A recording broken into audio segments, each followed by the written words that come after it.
Over years or decades, thousands and maybe tens of thousands of vulnerable young girls were systematically raped by organised gangs of men, predominantly of Pakistani heritage.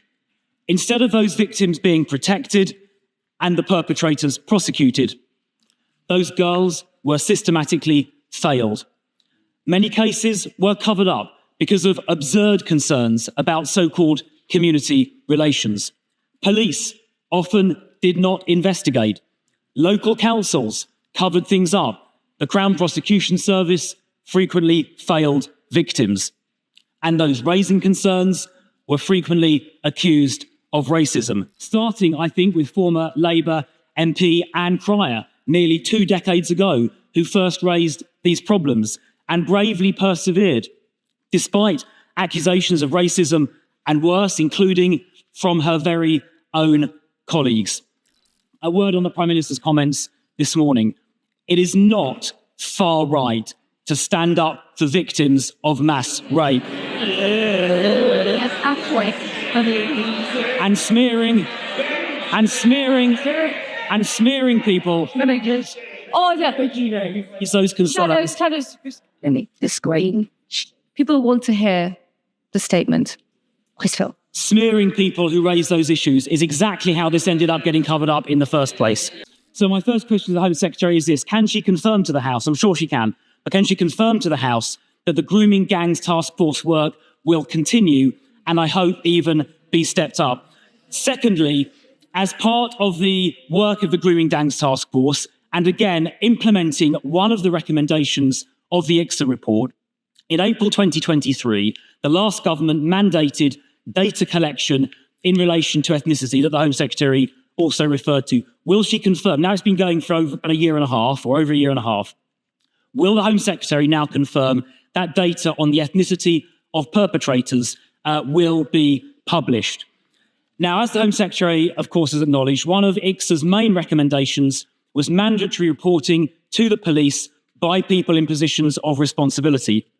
Now, the last government was in the process of implementing that recommendation via a measure in the Criminal Justice Bill, which fell with the early election. Now, I'm glad to hear the Home Secretary has just announced that she will continue with the last government's proposals in her forthcoming bill, and she can be assured that the opposition will support the government in the continuation of that measure.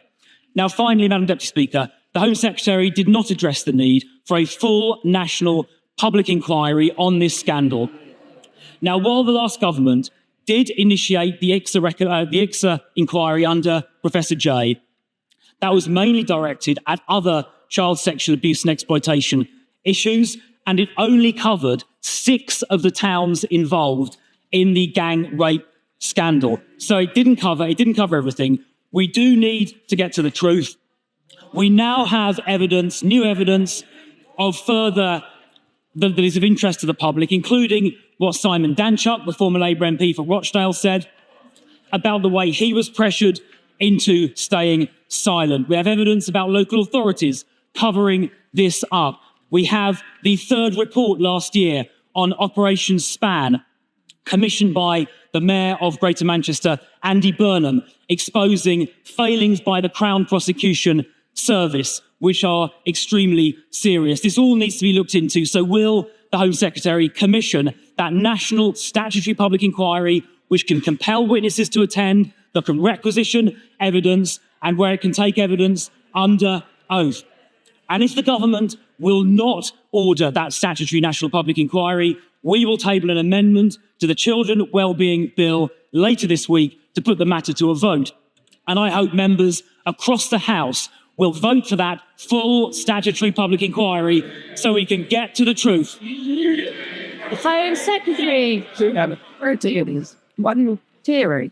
But just say to the Shadow Home Secretary, this is an issue in which, when I was the Shadow Home Secretary, when I was the chair of the Home Affairs Select Committee, I worked with government ministers on, and in which there has been cross-party consensus on the need to tackle these very serious and vile crimes. These are the most appalling crimes against children, the brutal rape, repeated multiple rapes of children, particularly young girls, but also young boys. But the truth is there just has not been enough action to tackle these vile crimes. There hasn't been enough change to policies, to the way in which services operate at local level.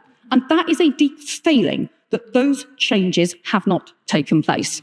He used the example of the duty to report. This is incredibly important because it is about preventing any chance of people turning a blind eye, of professionals turning a blind eye to abuse, of people covering up child abuse and exploitation in the most appalling way. It's about making it a criminal offence.